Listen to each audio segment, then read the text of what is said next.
కానీ అధికారులు మాత్రము ఎక్కడైతే నిజంగా కంజెస్టెడ్ రోడ్స్ ఉంటాయో అక్కడ చేయమని ప్రభుత్వ పరంగా కానీ పైనుంచి ఆదేశాలు వస్తే అలా చేయాలి. కాకపోతే వాళ్లకు వీలు ఎక్కడ అనిపిస్తే అక్కడ మాత్రం అడ్డగోలుగా చేస్తున్నారు అనేది నా అభిప్రాయం. అందుకనే నేను ముఖ్యమంత్రి గారి దృష్టికి తీసుకెళ్తాను. ఎందుకంటే రోజు వ్యాపారం చేసుకుంటే వాడు ఆ రోజు కష్టపడి సపోజ్ రోడ్డు మీద పొద్దున ఇడ్లీ బండి పెట్టుకుంటాడు. ఆ ఇడ్లీ రాత్రంతా కష్టపడి ఇడ్లీలు తయారు చేసుకొని పొద్దున రోడ్డు మీద వచ్చి పెట్టుకుంటే ఆ ఇడ్లీ బండి తీసి పడేస్తే వాడు ఆ రోజు ఏం తినాలి?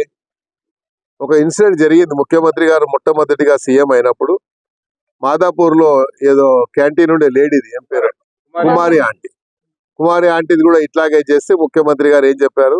ఆమె జోలికి పోవద్దని చెప్పారు. సో అలాగే ఇక్కడ కూడా ఎవరి దగ్గరికి జోలికి పోవద్దని మేము చెప్తున్నాం. ఎందుకంటే వాళ్ళు రోజు రోజు వ్యాపారం చేసుకునే వాళ్ళు. ఒకవేళ అలా పాలసీ కింద తీసుకుంటే సిటీ మొత్తంలో అయితే మీరు ముందు ఓల్డ్ సిటీ నుంచి మొదలు పెట్టండి. ఓల్డ్ సిటీలో ఎక్కడెక్కడ ఉన్నాయి అలా మీరు చేయండి. మీకేమి ఇబ్బందులు కలగకుంటే మా దగ్గర కూడా ఇబ్బంది లేకుండా నేనే చెప్తా వాళ్ళకి. కాబట్టి ఇది చేయొద్దని నేను చెప్తున్నాను. ఎందుకంటే దీనివల్ల ప్రభుత్వానికి చెడ్డ పేరు వస్తుంది. ప్రభుత్వం మనకు మంచి పేరు వస్తే 4 కాలాల పాటు మనం కూడా మంచిగా ఉంటాం అనేది నా అభిప్రాయం.